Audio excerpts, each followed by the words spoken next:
এখানে যে সে যেটা গ্রুপিং সৃষ্টি করে আমাদের মধ্যে গেছে, একান্নের মধ্যে যেটা দ্বিধাদ্বন্দ্ব সৃষ্টি করেছে, আপনার পত্রপত্রিকা দেখেছেন, সেটা আমি আপনার সাক্ষী। সে এমন ভাবে গ্রুপিং করে দিয়েছে আমরা কেউ কাউকে যাতে বিশ্বাস না করতে পারি। এই গ্রুপিং এর কারণে আজকে যুক্তরাষ্ট্র বিএনপির কার্যক্রম স্থবির হয়ে পড়েছে। কর্মীরা উৎসাহ হারিয়ে ফেলেছে। আজ শেখ হাসিনা আসার দ্বার প্রান্তে এসেছে, কিন্তু এখন পর্যন্ত কোন কর্মসূচি জোরালো ভাবে অতীতের মতো আসছে না। তার জন্য দায়ী কে? তার জন্য দায়ী হলো আজকের স্থানমূলক মিলন। তারা যুক্তরাষ্ট্র বিএনপিকে ধ্বংস করার জন্য যে কাজ করছে অন্ধকারে একজন লোক যখন রাতের অন্ধকারে একটা কমিটি থাকা অবস্থায় সেই কমিটিকে ইনফর্ম না করে, সেই কমিটিকে জিজ্ঞেস না করে, যে ব্যক্তি যায় রাতের অন্ধকারে রাত্রে 12টা দুপুরে যায় একটা কমিটি করতে পারে, সে আর যাই হোক বিএনপির কর্মী মানে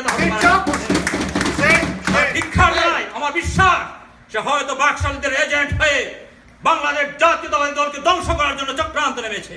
আমরা জানি যখন আমাদের নেত্রী বেগম খালেদা জিয়া কারাগারে ছিলেন, আমাদের নেতা তারেক রহমান যখন কারাগারে ছিলেন, তখন 1-11-এর যে ষড়যন্ত্রকারী তাদের সাথে সে হাত মিলিয়েছিল।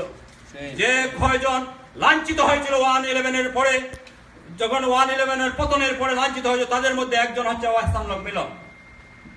তাই এই মিলন অতীত ষড়যন্ত্র করেছে বিএনপির বিরুদ্ধে।